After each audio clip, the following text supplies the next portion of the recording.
I'm so glad that you could join us on this Thursday afternoon for our Art Center Live. Now, as I told you back on Tuesday, right now in our galleries, we have our member only show. And this is really a spectacular show. It's the work of 49 artists. There are 87 pieces of artwork in all mediums. And today we are being joined by Virginia Palma, and it was her work that won first place in the three-dimensional category. Hi, Virginia. How are Hi, you? Hyla. I'm super. Thank you. How are you? Oh, I am good, and I'm so glad you could join us. And I'm so glad that you brought so many pieces of your Mhm. work. Now, I want to ask you, I know that obviously people can see that the work that you do, you're working in clay, but how did you first come to the Art Center? I saw we've been on Marco about 5 years, and I happened to drive by the art center and thought, gee, I want to check it out. So I did, and I signed up for a painting class. I'm a painter, and I really enjoyed the class. And while I was here at the studio, I took a walk around, and I went into the Clay Guild, and they're all very friendly in there, those gals and They gentlemen. are. And they showed me around, and I signed up for one of Nancy Norman's classes. Love at first touch. As soon as I touched it, I knew this. I love it. Perfect. This is what I do. So that was February 2019. So Wow. yeah, So you've only been working for two as an years. artist in clay for just a really limited period of time. Really limited. Yeah, really limited. Wow. I'm Canadian, so when I left here, I went back to Canada. I loved it so much that I built a studio in my yard. So now I do clay in Canada as well. So totally bit me by the mud bug. Well, I have to tell our friends out there that our clay studio is probably one of the busiest places at the Marco Island Center for the Arts. And when I first got here, there were maybe 7 years ago, maybe 15 to 20 artists who were part of our collective, our Clay Guild, which provides volunteer management for the studio space. There must be over 60 people who are now Mm-hmm. in various capacities working and functioning, and our clay artists have become very important in teaching us what instructors they want, and people who were artists are now teaching and sharing what they've learned. It's really quite an extraordinary group of artists who are here, and boy, we're going to have to expand that studio one day. We I think like so. branching out. There's so many people. There's so much talent, and I have to say, if you're nervous at all about trying anything here, I can really say that the people in the studio are so supportive, Yeah. and you can ask them questions. People are willing to share. Some people won't share a recipe, but the clay people will tell you how to build something that I've never done it before, other than plasticine with my children. So Well, that it's was great. incredible to see what you've been. Obviously, you have a great deal of artistic talent. But tell me a little bit. I want to save the middle piece for last. Tell me a little bit about the other pieces that you've brought to show of your work. Okay, well, I like to make bowls as well, and I'm in love with the sea, so I make a lot of things that I feel are like from the sea. So I try to do the water in, and then Okay. outside it's difficult to see, but coral or bubbles, whatever your interpretation might be. So I've done a lot of those. This one I just started actually, so I brought this because it's an unfinished piece. This is just raw clay, so obviously dried. Um, this is my firstborn daughter, who I used to Oh, carry around on my back. that So is yeah, beautiful. and this is a new technique I'm doing. It's under glazing, so you can. This is going to be a bisque piece, but you can put color on it, and this gives me a chance to see what kind of depth I want to have when the piece is finished. So she's about to go in the kiln hopefully next week. Then I'll see what color. This is going to be a dark blue, fading into a lighter blue. It's really fun. Really. Can you talk to me a little bit about process? Because clearly we know about people who work on the wheel and we know about hand building, but this almost looks like sculpture. I mean, how are you creating, this human face?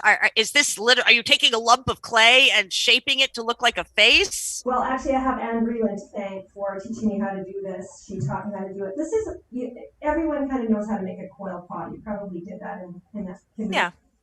So it's really hard to see, but this underneath, I just started making a coil, and then I added onto each coil, and I made support systems like bars that go across with clay.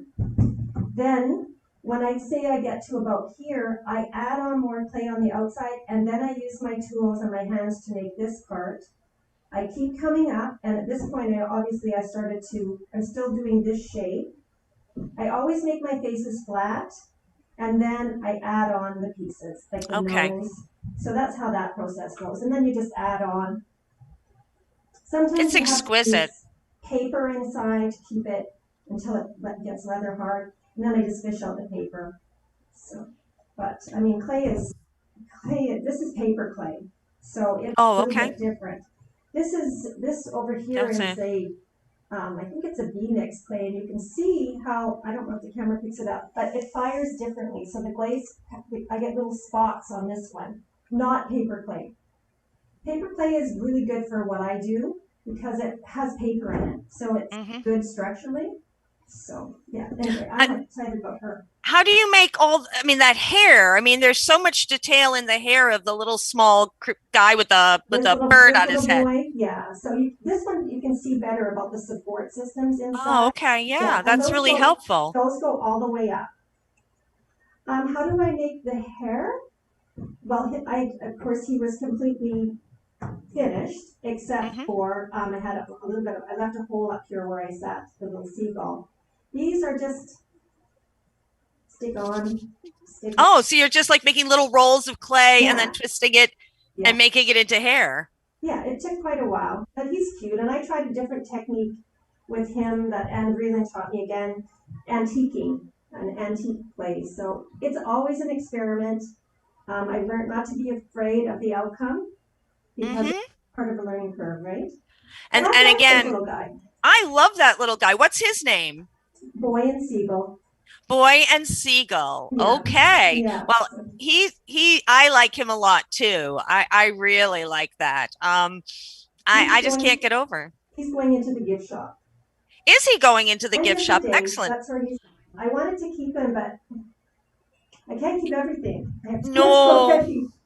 I have to say, when back in December when the Clay Guild had its show, and I'm pretty sure you had the mermaid that had the blue glaze on her. Was that you? Uh, I don't know. I don't. I had a mermaid, but I don't think I had it in that show. No, was it on a platter or No, she was just a mermaid. I wasn't me? maybe it wasn't. There was somebody Yeah. who had this mermaid and it was a not for sale. And I was like, Oh I darn. really love that mermaid. I would have liked that one. Yeah. But no, I will tell everybody that as we've seen this amazing development in the levels of expertise and what our artists have learned, we were able to expand and open up a room so that there is a room that's just designated for glazing. And I know we Yeah. are buying much more sophisticated glazes as people really develop their skills and learn new things, so that, I mean, you can see the variation of, even a student like you who, while you have tremendous artistic talent, you haven't been doing it that long, and yet you're already working in all of these different ways. It's Yeah. quite extraordinary. It Now, is, and there's so much to learn out there.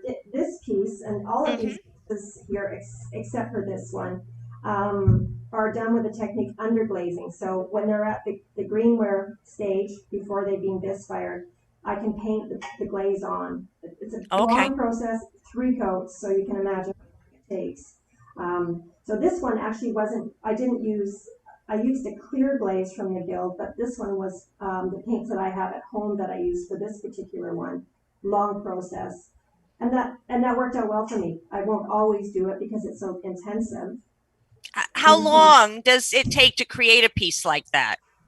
People ask me, and I always need to remember to time myself. But I would say this is a week, a full week. uh, Yeah. Yeah, and Yeah. it seems as though I thought you were going to say months of work. I mean, that's amazing. Now, I happen to know now that you've turned her around Oh, that this is the piece that won first place in the show that's in the gallery right now in the three-dimensional category. Can you tell us a little bit? Because I believe, is a female. This is not a male. This is a lady. this is a lady, and I'll just turn her around again. I just turned her around there pretty quickly, but I just, again, love the sea, and I love texture. I can't stop making designs in clay. And actually, I use a little hors d'oeuvre pick, little stainless Oh. steel hors d'oeuvre pick to make these. Of course, and these are all hand rolled and things like that. So, sorry, what was your question again? No, I again, she's there, and we're talking a bit about process and the amount of time it Yeah. takes. And I was curious, she is a girl, which we know, Yes. and I'm sort of waiting to hear what her name might be and how she got her name. Well, my husband actually picked out her name because I was really having trouble. I actually even asked my friends, and everyone was coming up with Miss Coral or Pearl, and those are all really Hmm. cute, but I didn't quite fit her. So we named her Cordelia, but there's more to her name than that. Pearl of no, Pearl of the Ocean, Daughter of the Sea, Cordelia, and Cordelia actually means daughter or heart of the ocean. So That's right. yeah, so Well, and she's great. She's got little crabs on her, and of course these pearls were fun. She was kind of lacking something, so I ordered these pearls and popped them on. And and how do you get the pearls to stay there? I mean, do they just stick to the clay? Is there something you have to oh use? no, this is after firing. When the piece is finished, then I go on and put on anything else. Like I did another piece that was at the show that sold the Silence Queen with the feathers that come out. All of those things Right. added on afterwards. So, and it's a glue. I think it's called A6000. You can get it at Ace here. It's great. Yeah, It sticks it to everything. Still it on the does. Is top. it A or D? I thought it was like D6000. I think I just I'm not ordered some. sure, but A friend of mine has a piece of clay art, and a little bird came off. So I actually ordered it because we have the little bird here that I said I'll bring it over. I seem to recall somebody in the Clay Guild had taught me about the fact that it can really, you oh, can use it for repairs if it's not a really big this is, yeah, disaster. an after firing glue, so it may be different if it's before firing. But this, I think maybe it's D6000. I'm not sure. I bought it at Ace, so when Yeah, no, it is good to use that when I just for my friends out there, when you have a piece of clay art or a piece of pottery, and if you do have a little accident with it, I have used that D6000 to kind of glue it back together. And while it may not be something I give as a gift at that point in time, I will continue to yeah, hold it, use it for myself, because again, some of the work I know in the last 7 years that I've been here, have bought a lot of work from various clay artists. In fact, my husband's I like, have no too. more. Yeah, We don't have any more room. So I know. again, for our friends who are interested, we certainly have a marvelous selection of artwork in our gift gallery. And our friends in the Clay Guild also have an etagere that's out in our atrium that has more clay work for sale.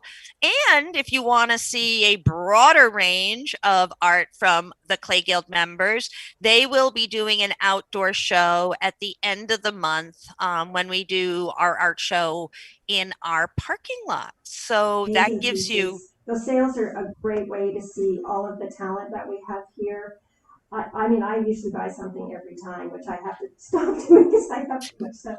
But I was going it's to really say, I fun. have a wedding gift and a house gift wrapped right behind my desk right now, waiting to go to people. And That's I right, and I need, know what they are because I was there when you bought them. But what's your seal? yes, I need to get one more house gift. Another friend moved down. So, I mean, these Oh, make wonderful gifts, whether, again, house gifts or birthday presents, wedding gifts. A lot of the wedding gifts that I have given have been things made by members of the Clay Guild. it's so And nice, right? so I want to thank you, Virginia, for coming and sharing your beautiful work here. As you said, that darling little boy with the seagull on his head is going into the gift gallery. And So this is, if yeah, I have somebody a couple in eh, there like is that. that is the There's bowl going a in couple of too? bowls like this in there. I've sold several, but there are two in there currently. One, this is a smaller one, and the other one is quite a bit larger. Now, can you like if I wanted to, can you use it as a vase? Can I put Yeah, water in something like that? it's watertight. Yeah, this Wow. is watertight. This is a very dainty. You could use this as a vase. I wouldn't use like a big, huge bouquet in it or a heavy flower like a lily. It might pull it, but it's it's substantial, but it's very delicate. I think it might be hard to see, but it's very fine. Well, I love the way, I mean, it really does look like oceans. Oh, I I mean, it's know. like there's artwork Glaze, inside of the and that's structure. from the gilt here. Those colors are from the gilt. It's gorgeous. It's really Thank you. beautiful.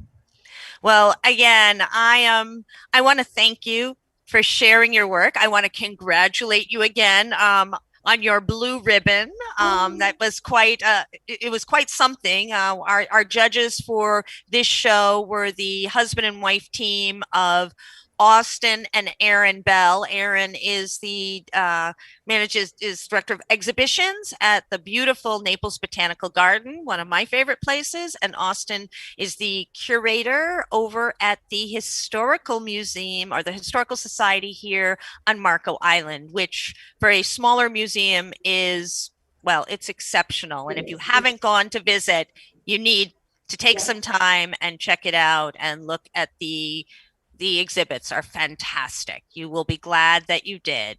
And I know they had quite a job with the scope and breadth of work that is in our gallery right beautiful, now. beautiful, beautiful pieces in the gallery.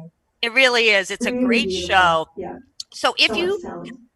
this show will be with us through March, just into the beginning of April when we'll have our adult student show. So come on down to see it. We're very safe here. We continue to put your health and well being and safety first and foremost. It's of utmost importance to us. But come see the show. The Marco Island Center for the Arts is open Monday through Friday from 9 to 4 o'clock. We're located at 1010 Winterberry Drive here on beautiful Marco Island. And we would look forward to seeing you. A couple of things that are coming up here at the Arts Center on March 18th. We'll continue our musical interlude series with Kindred Spirits. You can hear a little bit more about them. We had a great interview with them, and it's bluegrass music. And it wasn't a genre I was that familiar with, but I have to say, having spoken with them, I am really excited for this concert. They taught me a lot about it, and they're really good. So if you're interested, we are still doing our concerts outside in our courtyard, and you can either give us a call 239 3